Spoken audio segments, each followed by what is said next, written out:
Hello friends, welcome to my channel delicious food with Shikha. आज मैं अपनी किचन में आप लोगों के साथ शेयर कर रही हूँ एग ब्रेड रोल्स की रेसिपी, जो कि नॉर्मल ब्रेड रोल से काफ़ी डिफरेंट है।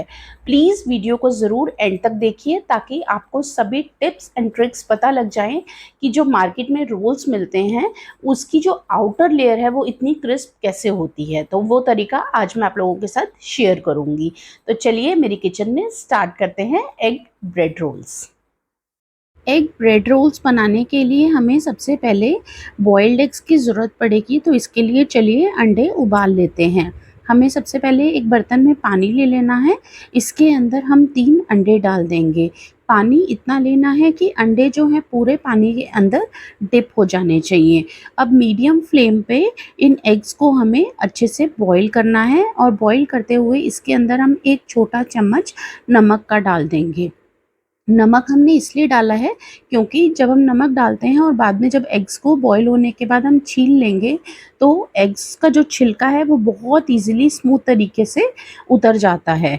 तो 10 से 12 मिनट तक इन अंडों को हमें अच्छे से बॉईल करना है और बॉईल करने के बाद गैस का जो फ्लेम है उसे बंद कर देना है और इसे 5 से 10 मिनट तक इस तरह से ढककर रख देना है। इससे क्या होता है कि एग जो है अंदर तक अच्छे से बॉईल हो जाता है, हल्का सा भी लेस कुक्ड नहीं रहता है। 10 मिनट तक ढके रहने के बाद जैसे ही अंडे थोड़े से ठंडे हो जाएंगे, चलिए अब इन्हें छील लेते हैं। देखिए हल्का सा इसे किसी भी हार्ड सरफेस पर टैप कीजिए और उसके बाद जब आप देखेंगे तो इसका जो छिलका है वो बहुत इजीली बिल्कुल स्मूथली, ये देखिए इस तरह से हाथ में आएगा। इसका जो शेल है वो बिल्कुल भी एग के साथ चिपकेगा नहीं। तीनों ही अंडे मैंने छील लिए हैं। अब हम एक ग्रेटर ले लेंगे और उसका जो मोटे वाला पार्ट होता है उससे इन तीनों ही एग्स को हम ग्रेट कर लेंगे। देखिए बच्चों को जो ब्रेड रोल्स हैं वो बहुत ज़्यादा पसंद होते हैं, लेकिन क्या होता है ना कि अंदर उसमें पूरा पोटैटो रहता है, वो कार्ब्स रहते हैं, काफ़ी ज़्यादा फैट्स रहते हैं और बाहर से वो होता है बिल्कुल फ्राइड।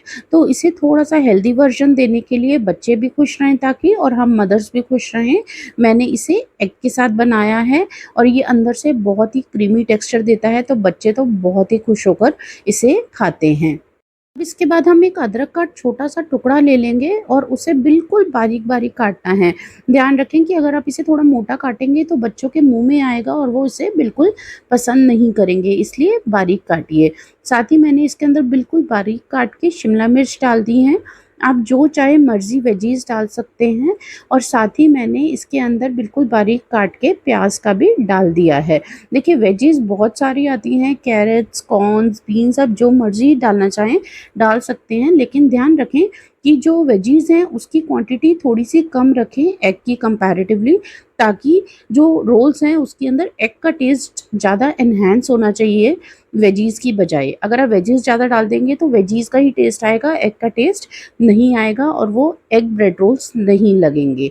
बस इसके बाद मैंने ब्रेड क्रम्ब्स ले लिए हैं। मैंने ब्रेड्स को ग्राइंडर में जस्ट चला लिया है और इस तरह से पाउडर फॉर्म बना लिया है और इसके हम 3 से 4 चम्मच इसके अंदर मिला लेंगे ताकि जो अंदर मिक्सचर बनेगा उसमें बिल्कुल भी मॉइस्चर नहीं रहना चाहिए। मॉइस्चर होगा तो ये ब्रेड क्रम्ब्स जो हैं वो उसे एब्ज़ॉर्ब कर लेंगे। तो 3 से 4 चम्मच ब्रेड क्रम्ब्स अब हम इसके अंदर डाल देंगे। आ जाती है अब इसके अंदर कुछ मसाले डालने की बारी। सबसे पहले हम 2 छोटे चम्मच इसमें नमक के डाल देंगे। नमक अभी थोड़ा-सा कम ही रखिए। साथ में 1 छोटा चम्मच सूखा धनिया का पाउडर जाएगा इसमें, 1/4 चम्मच काली मिर्च जाएगी। मिर्च जो है वो टोटली आपके ऊपर डिपेंड करती है और साथ में इसके 1/4 चम्मच रेड चिली फ्लेक्स के जाएँगे। देखिए अगर आप ज़्यादा तीखा पसंद करते हैं तो आप ग्रीन चिलीज़ भी इसके अंदर ऐड कर सकते हैं।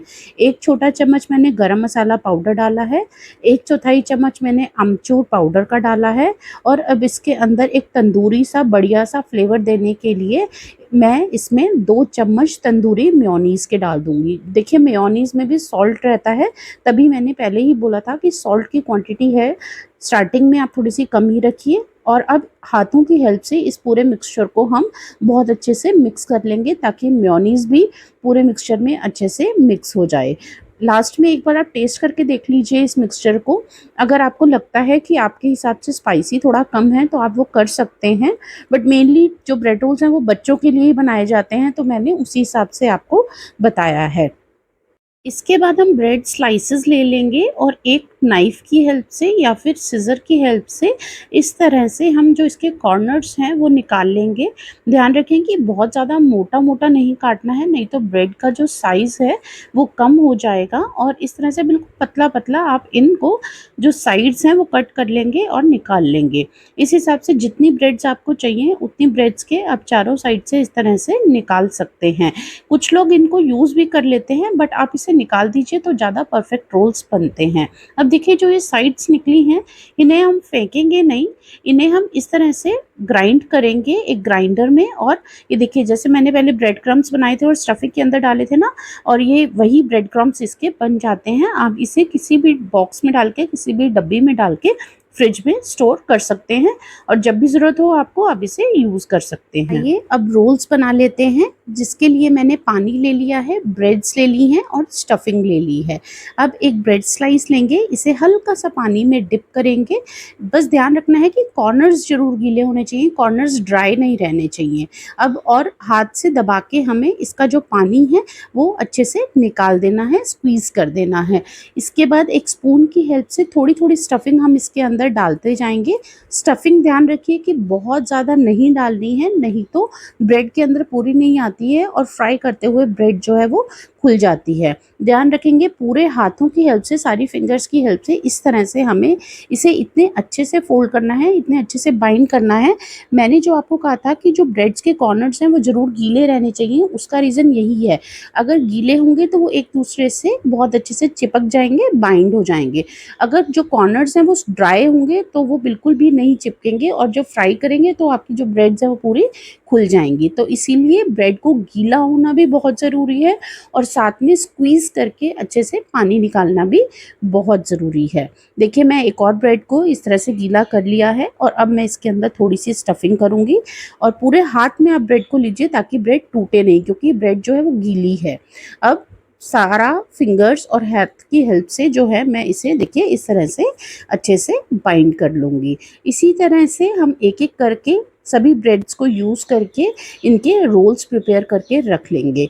जितनी भी ये स्टफिंग है इससे टोटल 10 से 12 रोल्स आपके बन जाएँगे, अगर आप तकरीबन इसमें 1-1.5 टीस्पून्स जो है अगर स्टफिंग फिल कर लेते हैं। अब इसके बाद इन रोल्स को हम नेक्स्ट स्टेप पे आ जाते हैं। हमने एक बाउल ले लेना है और हम 2 एग्स को ले लेंगे।